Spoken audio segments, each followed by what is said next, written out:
Mentality here, it's really people would always prefer to spend for alcohol, for fast food, rather than invest into their bodies and feel better, right? Because you have immediate result after consuming or eating something, right? But you do not have immediate result after working out. I was like, I have to also do something which fulfills me inside, which is my passion project, and I started my fitness studio. More or less in the same time, which when you see it afterwards, maybe it was not the greatest idea, because running two businesses which are completely different from each other can be hard. When I travel in South India, I eat with hands because the food tastes so much more better than just with the spoon. You get completely different taste, which in Europe it's no go. You don't do that, and it's completely very weird for us to eat with hands. But when you get the banana leaf and you have the rice and all the gravies on it, you have to mix it with the hand.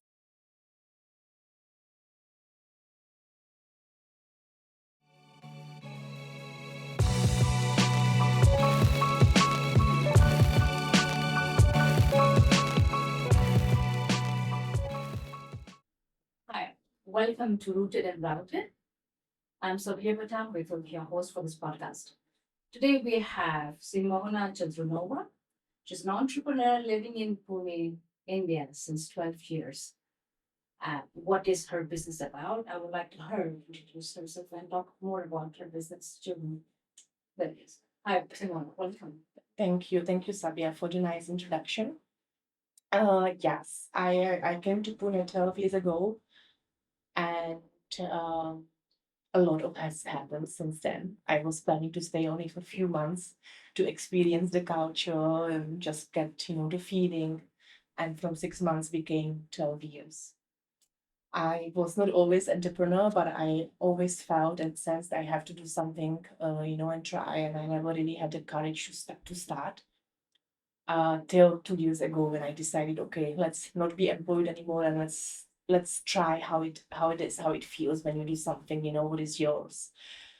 Yeah, so I came to India. I was employed. I was working with manufacturing unit. I was leading the company, started the company for a German colleagues or owners. It was family-owned company and very good experience. I was with them for 7 years, where I gained good experience about manufacturing, product industry and all licensing and everything what you have to do for a manufacturing unit in India. And later on, I decided to start my own consulting company, where I help European companies when they come to India. I help them to establish their company or connect them with right people and explain how all the services work, what all has to be done for one entity in order to work legally, and all smoothly and everything else. And I thought it's not enough. I was like, I have to also do something which fulfills me inside, which is my passion project. And I started my fitness studio. More or less in the same time, which, when you see it afterwards, maybe it was not the greatest idea because running two businesses which are completely different from each other can be hard on the time. That was my question on mine. Yeah, it can be hard. It can be hard on the time, but I think I'm also a person who loves to take challenges, and sees, okay, can I do it, and can I prove people wrong if they say no, it's too difficult, you cannot do it, and especially if someone says no, you can't, and I'm like, okay, I will prove you wrong, I can do it. Was it a wisest decision? No. What provokes you? I don't know. Sometimes there's a learning in that. So if somebody challenges you, Yeah. say something like that, Yeah. kind of pushes you Yeah. to some place where there is something much bigger than you were, Yeah. much bigger than you thought. Yeah. Yeah. That is, and there is some things which we have to do in order to survive financially and in order to grow and see, because we also have responsibilities.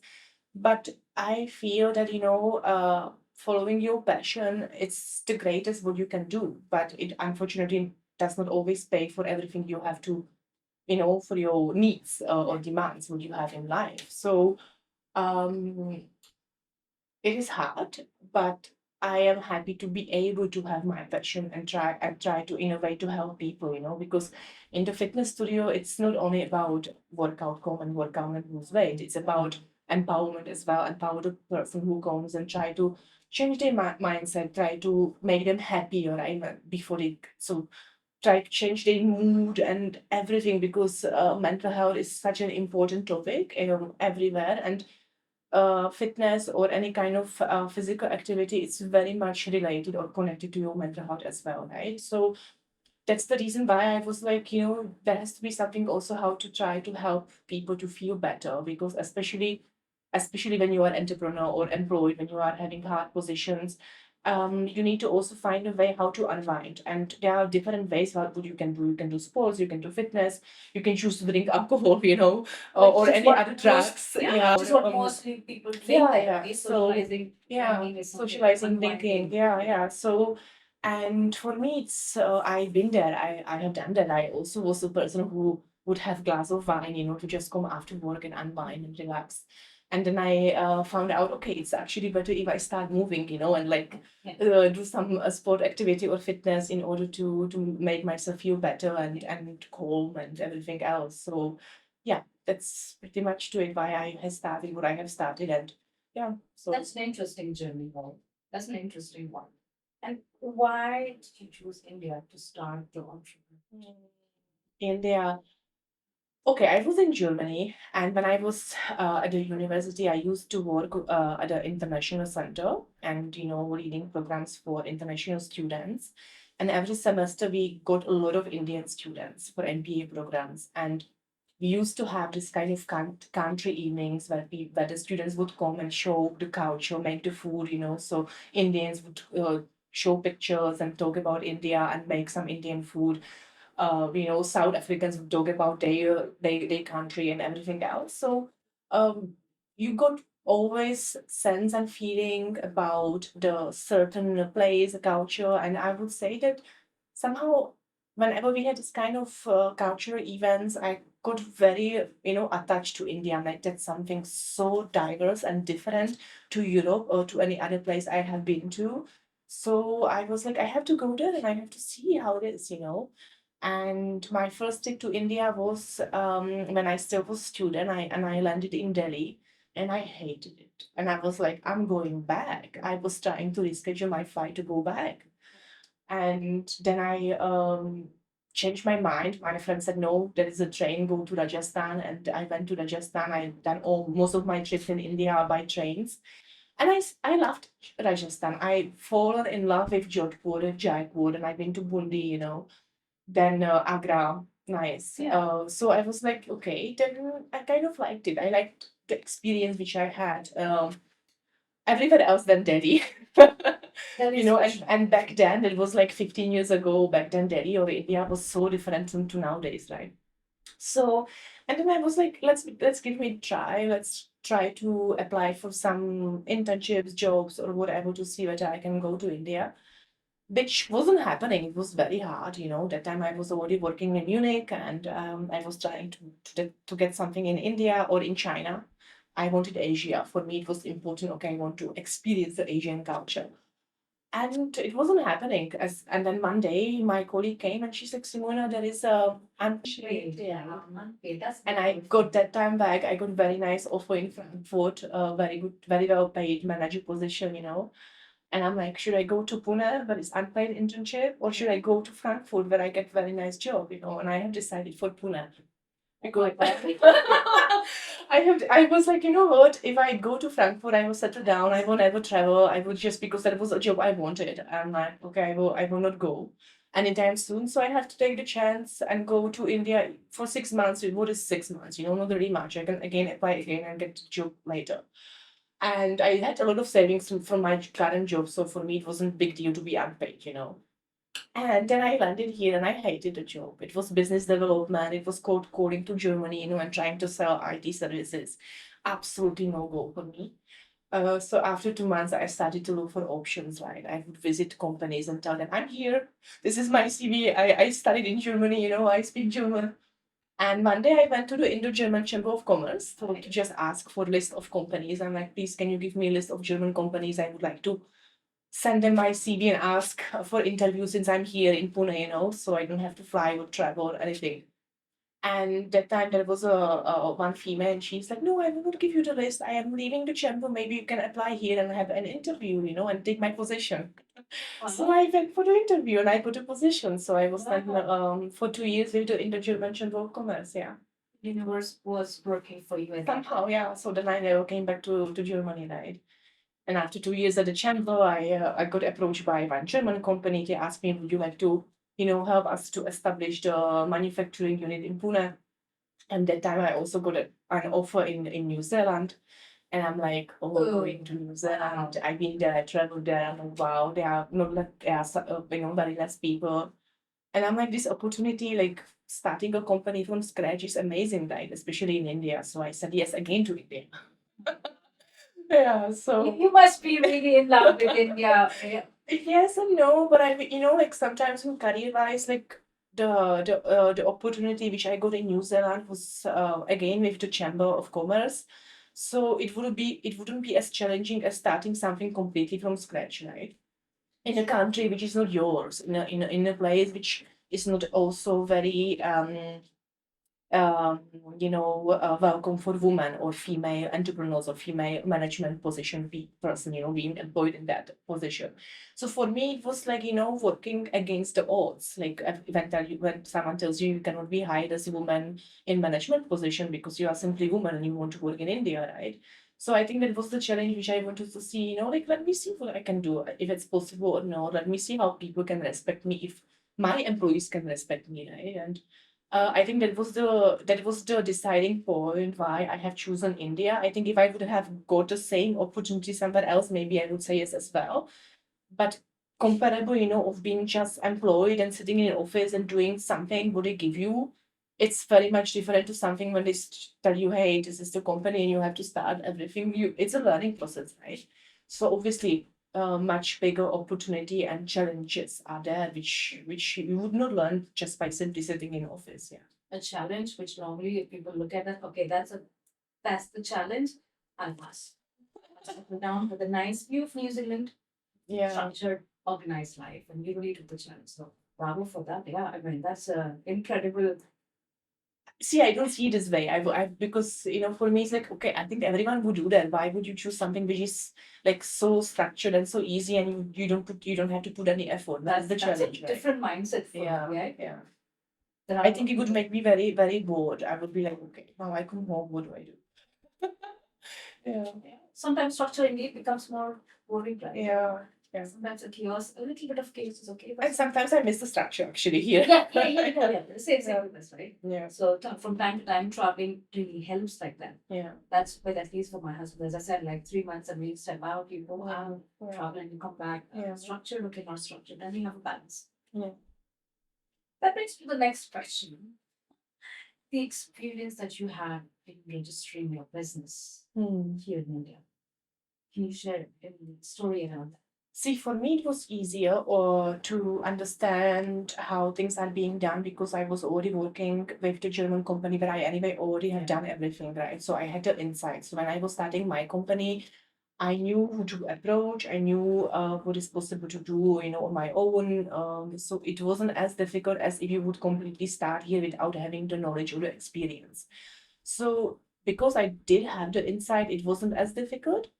But obviously, you need a lot of documentation. The bureaucracy is here, right? And approvals and signatures and stamps and sometimes things which don't even make sense, and you just have to simply do it. And like you have to decide, okay, I have to stop thinking or even like trying to ask for common sense because it's just like not happening. There is no common sense, right? It's just there because someone has created a rule and no one has ever changed the rule anymore, and they're just putting another rules on the initial rule. So nothing makes sense, but you want to have things done, you need your approvals, you need your bank account, you need your registrations, so you have to simply do it, right? So I think what I have learned throughout the process is just stop asking questions why, or like why does it take so much time, why do you need this, and just simply give it. It's easier because those people who give you these approvals to start your company, they have the power and they can make your life also very difficult.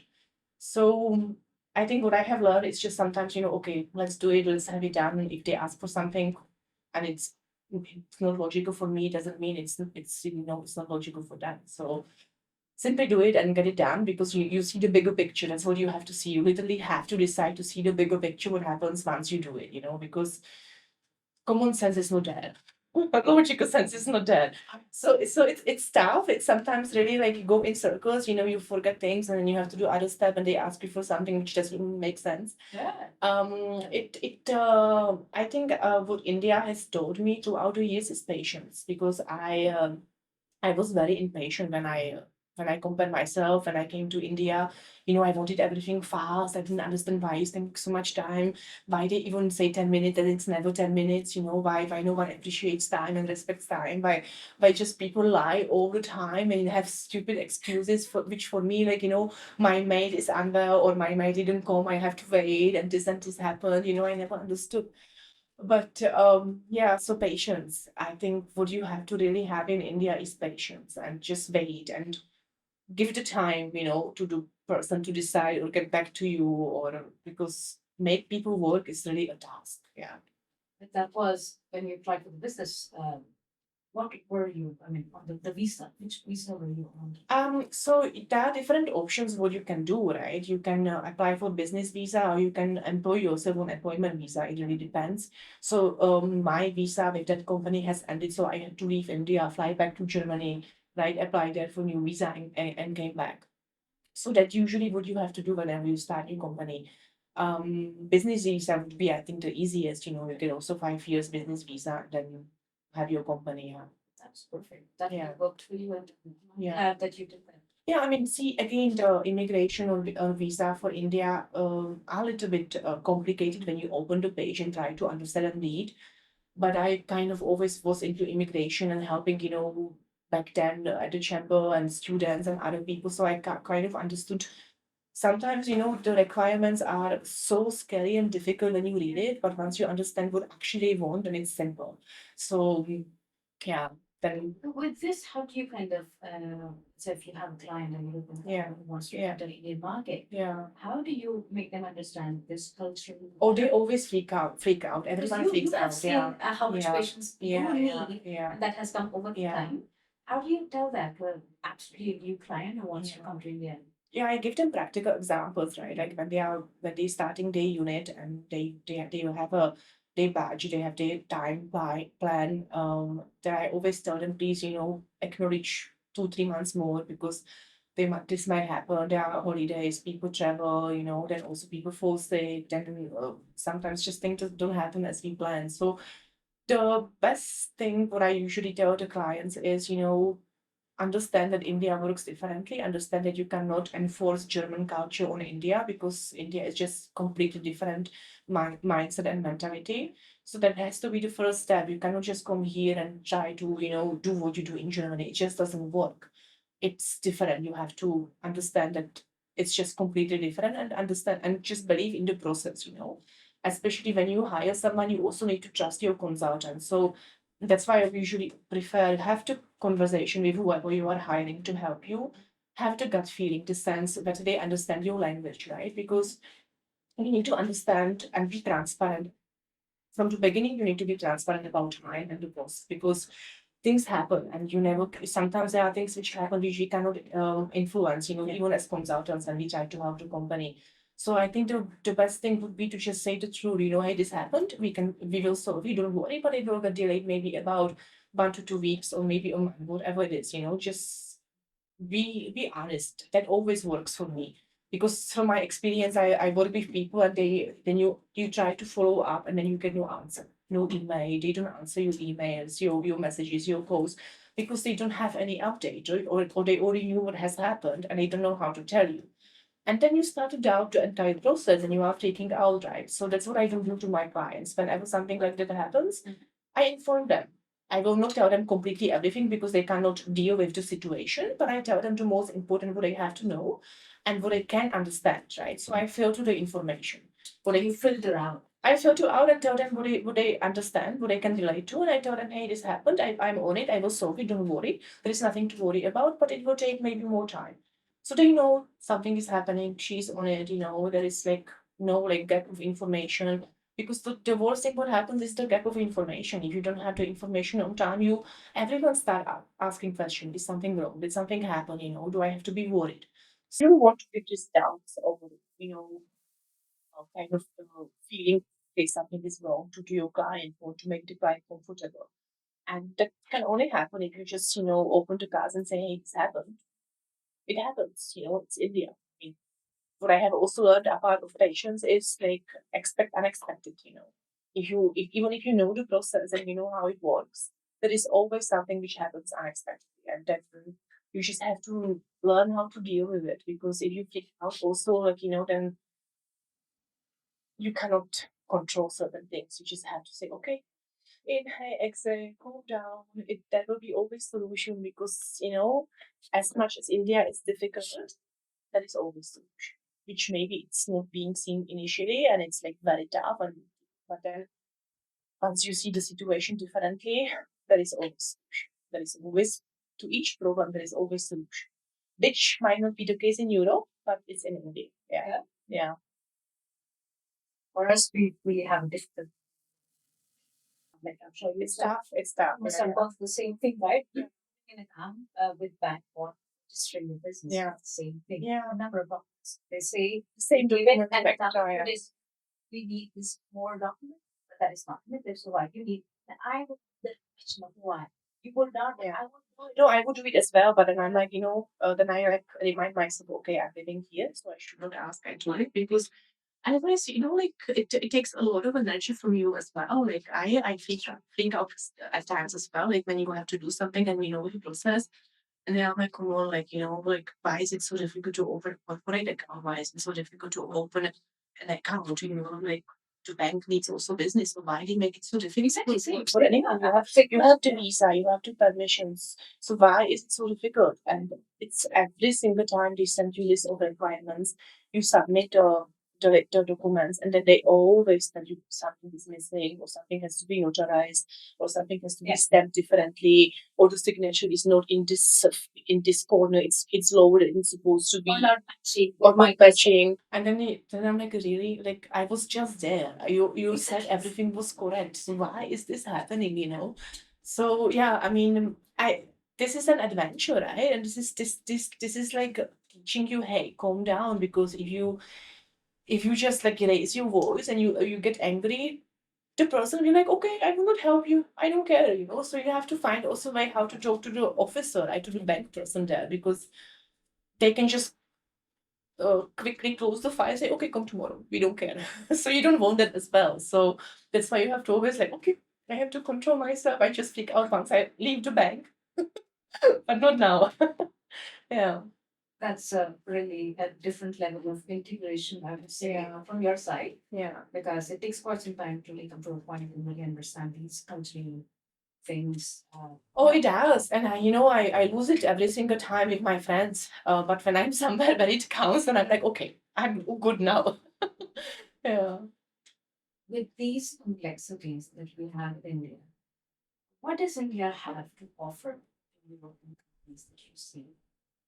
What I have to offer, I think, see, I'm here since past 12 years. I can distinguish, I can relate to those companies, right? I can tell them, because I've been there. I have done the same, and I have the same culture and the mindset, because I was born in Europe, right? So I know how they think. I can tell them how they not think, how they should not think to survive here, right? How they should change. So before they even ask questions, I can already answer their questions, because I exactly tell them, when you start something, coming with this mindset, completely fresh mindset of, okay, let's start something there. So I can relate better, because when you do, when you understand what they are going through, it's easier, right? Plus also I find a way how to talk to the client in the language they understand, right? It's easier for them, because now I'm not talking about language, whether it's English, German, or Czech. It's the language how you want to describe certain terms or certain situations or processes, that they understand it. So you have to speak differently to an engineer. You have to speak differently to a finance person, right? Because they think differently, they understand things differently. So you cannot describe one box in same way to an engineer, or in same way to a finance person. You have to use different terms, different examples. They can actually relate to it, right? So that's how That we have mastered. that's how I have mastered, because I was kind of put into engineering process, right? With my past experience, I also was a lot of with big people in finance and consultants or in service industry as well. So when you meet different mindsets and you have different workshops, team building activities, you understand how people think differently, right? So, and you have to relate to them. The faster you find a way how they understand, the faster you can explain them how it actually should work, right? So you just need to spend some time with the person to understand, and then it's easier to answer their questions in their way how they can relate to it, right? So which is very important because um, in whatever country you are starting something, you want to just understand. As a client, you want to understand why is this necessary? What do I have to do?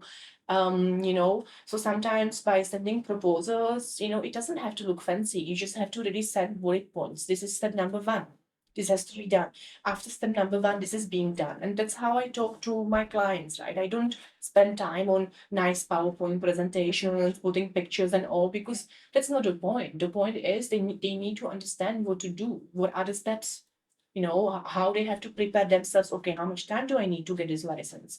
What all do I have to submit? Once I submit this, is this over or is that other step? And that's mostly what is not being done by the Indian consultants, right? Because they just give you requirements and that's it. But there is no description about steps that maybe this can happen, that can happen. The file has to be processed here, and it has to go to the department number B, and then C and D, whatever questions may arise. So all these things, if you tell them, they already feel okay. We know that it can what all it includes. It's not just the requirements, right? Boutique consulting company, right? I am a boutique consulting company. Yeah, right? I saw quickly the website. I have a small team. I don't have too many employees, and I focus on mostly family-owned companies or small or medium-sized companies who actually want to understand how things work here, and what to do and how. So I would not go for huge concerns of huge companies because they would also go for huge like big food companies, right? Not for me. So yeah, I have different approach in the way of how to explain things and how to connect them also with right consultants because I do certain services in house, but I also do outsource certain services which I don't do in house. But I am able or I'm in the stage to connect them with right people who know what time management means, right? Because I do have my network since past 12 years. I know who works in what field. And I would never recommend just a person who I don't know, right? I would always recommend only someone who I already worked with and who I know, okay, they work well, they do the things, they will not, mm, they will be transparent, they will disclose all information, not overcharge, So that's what kind of people I would recommend. Yeah. And in this, what does India have to offer to the European businesses? I think a lot. India has a huge potential. It's developing market, and in past few years, and I think in the next 5 years, in the sense of investment and business, India would be booming. More than even China or any other place right now, because how India it's like when you see the economic growth, how fast it, in the sense also of mutual funds and any other investment. It's the go to go country. And especially after COVID, people prefer more to go to India than to China, for instance, right? Now you do have the resources. India has the resources to offer, and also the labor is cheaper. Plus, people speak English more than in any other place, right? So India has a lot to offer in compared to Europe. Europe doesn't have that much to offer right now than India, right? So most of the established companies or emerged markets would go to India because why not? I mean, it's the booming market right now. It's the right choice to go for many reasons. That would be another topic for another hour. I But think so, yes, yeah, yes. it has a lot of to offer. But again, I would say why is the biggest problem is here that even though Europeans know they have to go to India, especially if they want to grow internationally, the mentality it's stopping it, and also FDI investment. It's really difficult to all the RBI guidelines what a company has to do, how they bring money to India. It's tough. It's being said it's getting easier, yes. Also in the sense of visa and all the approvals, but if you have FDI investment and you want to start your manufacturing unit here, so many regulations and things what you have to do. So you really think twice, should I go for India? I know it has a lot of potential, but you also know that really establishing your company and having everything in process takes 1 year, right? Because you need to factory licenses, you need approvals, you need this and that, you need to bring the money here, you need to hire employees. So till you really actually can start working once you establish the company, once you get the certificate of incorporation, it's more or less 1 year, with all the regulations which you have to follow. Plus, it's also changing every 2-3 months. There is some new rule, right? And which you really have to like follow up and understand, is it now applicable? Do I have to change something? So it's also tiring, right? As like you finish one thing, and there is again some other thing, right? So I feel India would have many more companies coming if the regulations would be easier, especially for foreigners to enter and to invest, which is still not as easy. It's not simple. It's still tiresome, and it requires a lot of time. Is it, do you think it is helpful to have an Indian partner in this and then It's into necessary. necessary. So see, if you want to start private limited, you need Indian director. Yeah. You need, there is no way without it. It can be also even 1%, but there is no other way than for foreigners than to start with Indian person on board. Yeah, so it's sometimes also easier to have Indian person, in the sense of, okay, if they talk, if they go to handle things, Yeah. become smoother. But yeah, right now, for private limited LLP, if you are foreign and you do FDI, you need Indian director. I mean, there are options. You can hire the Indian director through consulting companies, right, to the chamber and other institutions, but you need an Indian person right now. Whether the rules will change or not, we don't know. But right now, it's required. Yeah. This you gave a picture of the emerging industry of business, right? Yeah. You see the same thing in fitness industry. What is evolving? How is fitness industry evolving? Yeah, that's tough. Fitness industry is in Pune, especially, the mentality is not there yet. In some bigger cities in India, it's better, but it's very tough because I would say after COVID, it has changed a lot. People focus more on healthy lifestyle, having better diet and move and have better physical health and mental health. But the mentality here, it's really, people would always prefer to spend for alcohol, for fast food, rather than invest into their bodies and feel better, right? Because you have immediate result after consuming or eating something, right? But you do not have immediate result after working out. The immediate result what you get after working out is only. That's a very good point that you made. Yeah, okay? it's Very good one. yeah, But what anywhere else? yeah, I mean, the immediate result what you get after working out is only the feeling, the emotions, right? That you, oh my God, the rush in your head. I feel so good. I have managed this workout. But that's the only thing which you get. If people come, you don't get immediately, physical changes. That's not happening, right? After one workout. So yes, you get the immediate change or feeling would be the emotions, how you feel about yourself, right? But not a physical. And when you eat and drink, you feel happy. You don't have to do much for it, right? You feel the same happy as you feel with physical workout, with fitness, or sports or whatever you do. But there you have to put more effort than just by eating or drinking, right? So, and also, what I mean, the studio is 2 years old. I have to say it's really tough to convince people to do something healthy and also spend for it, right? So the mentality is not there yet. It's fitness didn't reach its highest potential in India, and I think it still will need a lot of years to come there. Where, for instance, Europe is, because when you see, I mean, entrepreneurs or people in high positions, most of them do cycling, running, any kind of sports activity or fitness, because they found out how is it making their day better, right? You wake up, you do something for yourself, you schedule your day, you have much more energy, you feel better about yourselves. And it takes time till you understand your lifestyle changes, till you reach the point, oh, actually it gives me some benefits. That's fine, it doesn't happen immediately, right? And some people don't have the patience for that. So it is tough, but it doesn't mean we shouldn't do it, right? So that's why I'm still there and still seeing, okay, how does it work?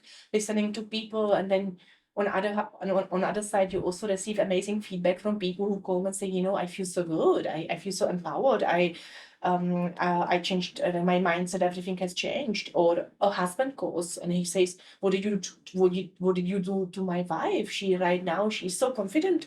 She's wearing different clothes. She's now at her workplace, she's talking, she's like being completely different person. The energy has changed, so It changes a lot yeah, of it factors, changes. right, in And your then, life. then when you receive this feedback, then you're like, okay, I'm doing something right, Yeah, sure, sure. But it's tough. It's long journey, and fitness still needs a lot of education in India, because again, when you say fitness, people think, okay, I have to do heavy lifting, or I don't want to do heavy lifting, I don't want to get bulky.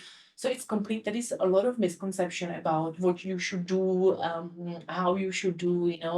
That needs still a lot of education. Yeah. Two more questions to go, but with this conversation, I've got a third one. Okay. Okay. Are there any European companies who are interested in coming into India with food? Right. In Belgium, if you see, we have this labels A, B, C, D. People really then make conscious choice, seeing that okay, this A means it is good for me, right? Nutritional value and stuff. Are there no other European companies looking at India and kind of really coming up with that in India? Or because we are, as well have the highest number of vegetarians in India. Yeah, that's true. With that, sometimes wonder, right? I mean, there must be somebody. But you already have this green marks on the food, right? That is vegetarian. So I think something is there, but Vegetarian itself is not Yeah, enough, right? yeah, There's so yeah. many nutritional value which is kind of Yeah. missing. And there's one guy, I don't know if you know, somebody called a fruit farmer. He's doing quite well Yeah, in India. He's starting with, he wants to bring awareness of you should be reading the food label before you buy anything. yeah, that's true. Like the A, B, C, D. No, In Belgium, they can have E. E means okay, it's really heavy calorie, yeah, yeah. bad things in it, too many preservatives. And if you still buy it, good. It's your choice. So that way, the manufacturing they don't stop making this food. Yeah. And people who really sometimes feel of okay, indulging into something really high calorie stuff, they can still have it. But it's we don't have that something like that in India. I don't know honestly if companies would be interested to come here. Maybe there are some already doing it or having the interest, but I myself not that much into the food industry to actually say. However, I would be actually happy if they would, because I think it's quite important to also start with the nutrition and explain people it's not only about movement, it's also what you eat, right? Because as if you work out really hard and you try to do so many things and then your Absolutely. diet it's not good, then it will still not give you the results would you maybe aim for, right? So I think nutrition itself is very important. But again, it also has a lot of to do with education because even if you put the marks, you somehow have to ensure that people understand what A means, what A stands for, right? Yeah. What does it mean? Is sugar healthy for me? Like even when you see the labels on protein bars or any kind of supplements, it sometimes contains also a lot of sugar, right? And Yes. people just see, okay, it has so much protein, it's good, I eat it, but I don't eat the rest.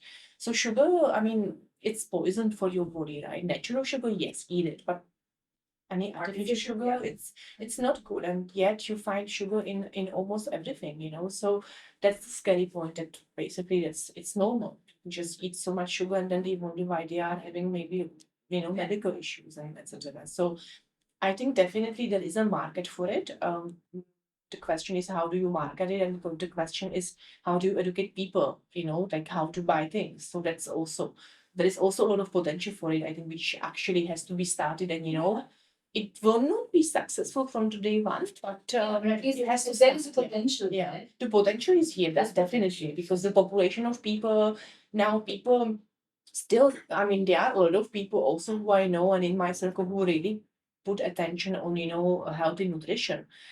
I mean, because of the population of India, it means nothing, the percentage wise, but still it's beginning. I mean, it's starting, right? You It's have to the start awareness. somewhere, right? Yeah, it's the awareness, and that's sometimes enough, to spread the awareness how you should eat, what is important, and yeah.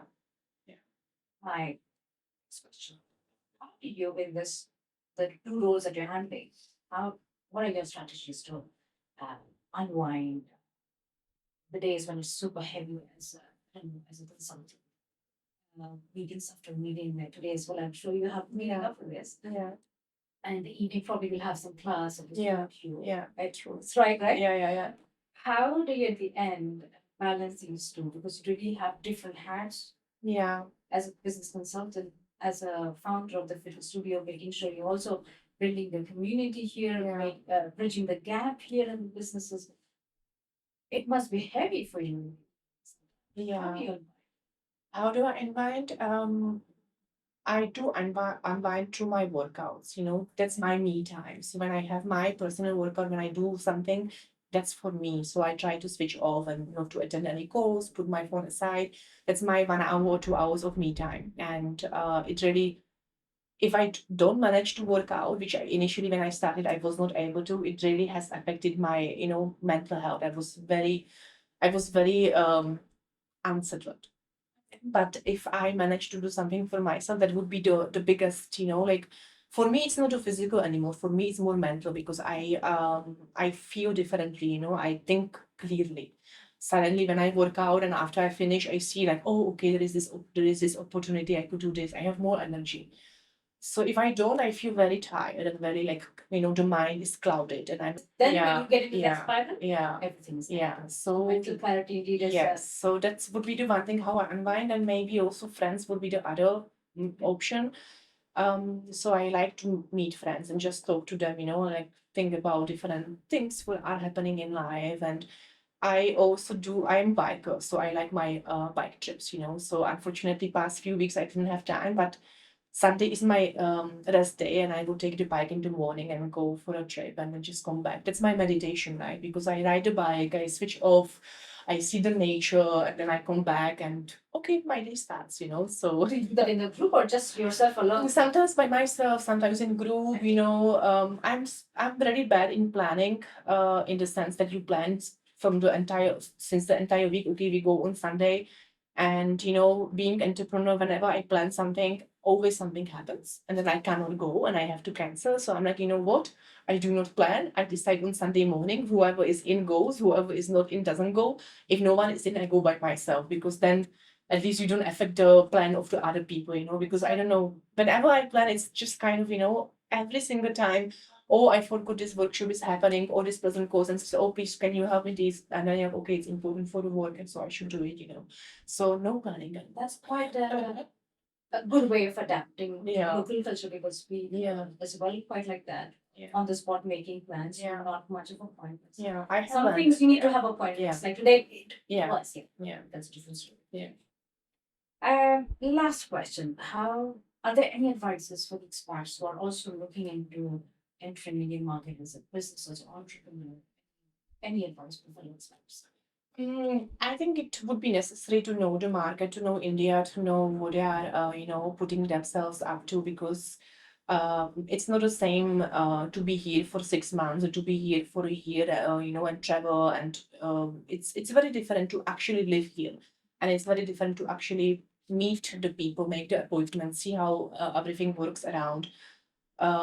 So I would suggest, be patient because whatever you decide to do, it may work maybe the first month, but then suddenly things change and it goes south and you don't understand what happened because things do happen, and you need to sometimes change your strategies, redirect, restructure, understand what has happened, what effect has happened that actually things go differently than you have planned.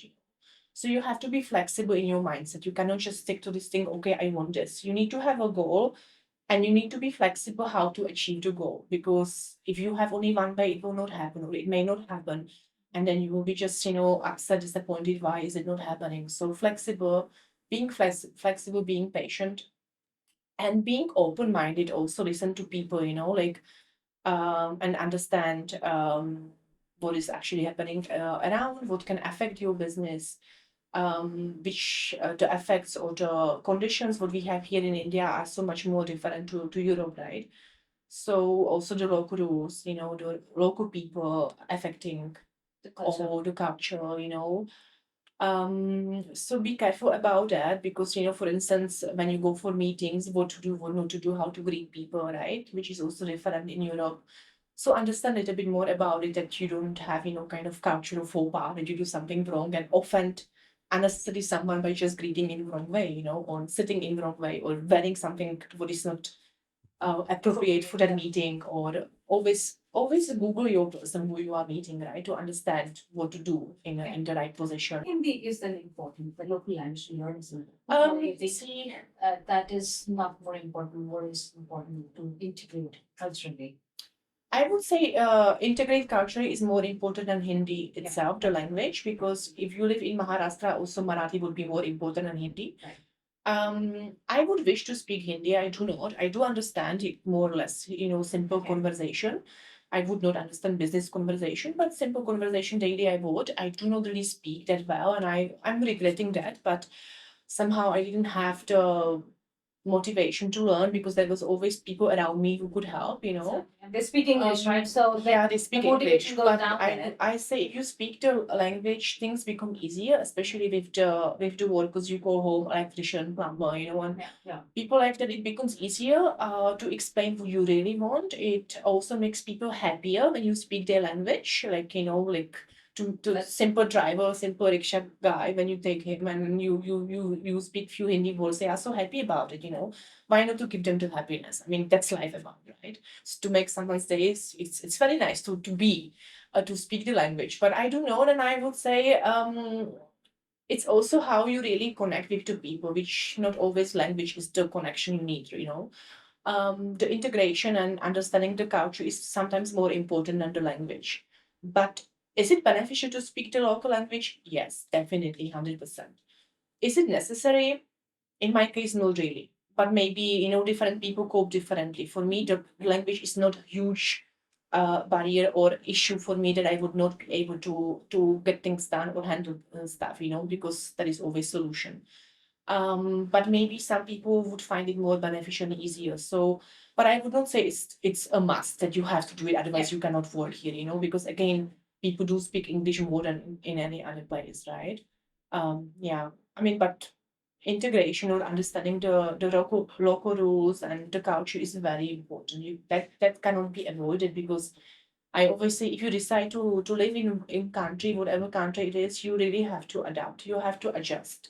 Otherwise, you cannot go to the country, right? That's your choice to go somewhere. So you cannot expect someone else to change for you because you are this way. Right? That's not the right attitude. So That's for whoever deciding going wherever, you really have to work on yourself to understand. You cannot say, oh, I will not do this because that's not my culture. Then you cannot be international, right? Then you cannot live in any other country because that's already wrong attitude. That you can also not be successful. That the change has to come from you. The understanding and the respect and the you need to tolerate things maybe which for you are not okay or not logical or not natural, but the choice you have taken is to be somewhere else. So you have to also work for that, right? living here for a decade, more than a decade. Do you see the difference between the hair roll? Like I mean, this? yeah. For everything, the answer is in that move. And then Yeah, if it it's a yes is. or no. And I think there was a time when I was doing it also a lot, and I thought myself, "Oh my God, why am I even doing it?" And then I With your stopped. hand gestures, I can see. Hand gestures are always there. That's my East European thing. Really? Yeah. That's my. I thought it was No. That's my East. We talk with hands. That's my hometown. Yeah, That's my mom and my father. Those are your Yeah. Yeah. That's mine. I actually control it now. I speak less with hands because initially I was moving my hands a lot and people told me you are like moving too much. So that's our East European thing because I'm from Czech Republic and we speak with hands. I mean we do everything. Like that. This was really like this is Indian, I thought, right? Yeah, maybe that's why I decided to go to India. Maybe there is some kind of connection. Wow. You never know what life brings to you, right? But maybe that's the reason also why I cope better here. Maybe than maybe other people. I don't know. But yeah, hands. That's mine. That's not Indian thing. Like in Belgium, we have something like that. It's Yeah. really, every time you ask, yeah, how's life? and you really were like a power. Yeah. So see, my dialect changed. My certain words of English have changed because I live a decade here. So for me, I do not consider it anymore that it's different. For me, it's normal. But when I travel in Europe, people tell me, "What are you even saying?" I You know. noticed that the first time I met you, Yeah. and when I spoke to you, and I was like, she's quite adapted. Yeah. So, and I didn't know that, It's but nothing bad. that it happens. You know, it's not that I want to, but I think it's also important since you decide to live somewhere, right? And I think I prefer to learn and be actually one of those, like be considered as a local than just, okay, she's an expat, she's different. I don't think so. You can be anywhere happy or work successfully if you don't try to adjust, and Yeah. be around with Indian people and everything what is happening and be normal, not just like, oh, okay, I'm European, I want to do this because that's something which I don't want to do. When I travel in South India, I eat with hands because the food tastes so much more better than just with the spoon. You get completely different taste. Which in Europe it's no go. You don't do that, and it's completely very weird for us to eat with hands. But when you get the banana leaf and you have the rice and all the gravies on it, you have to mix it with the hand. It's no way that you take spoon. Your integration level is a different level. Yeah. Which is good. Again, not bad. Eh? Yeah. Something really that all of us need to really look at, and other experts of course should look at. Again, it should come naturally. See, you make your life very difficult and unhappy if you don't integrate, right? Because if you start asking questions and why should I do this? This is not my culture, or it's very weird, or it's dirty, or it's this and that. There are certain things which I don't like about India, there are certain things which I don't like about my country. There are things which I love about India. And I think integration is very important because how else you want to live here, how else you want to make friends here, how else you want to be accepted here, and respected. So integration is part of it, and if you just don't want to do something because it's beneath you or it's different, and that's not integration, right? That's something just okay, I'm trying to be here, I'm trying to make money and leave. That's not what I wanted to achieve by living in some country, right? Yeah. I would have loved to continue with this conversation much longer. We have time, but I'm sure you have some ways to go. But thank you so much for your time here. The conversation that we had today, I'm sure there will be a lot of expats who will take great interest listening to and from you. Some things to learn from you, and maybe they will also connect with you. Let's see, let's hope. I don't know. I don't think so. I will be willing to listen to myself. But maybe some other people would like to. But definitely, thank you so much for inviting me for today's podcast. I loved it. It kind of also brought me back, into my memories and what actually I have done because we tend to forget as well. That was the aim of Yeah, yeah. So I quite enjoyed it, and yeah, thank you so much.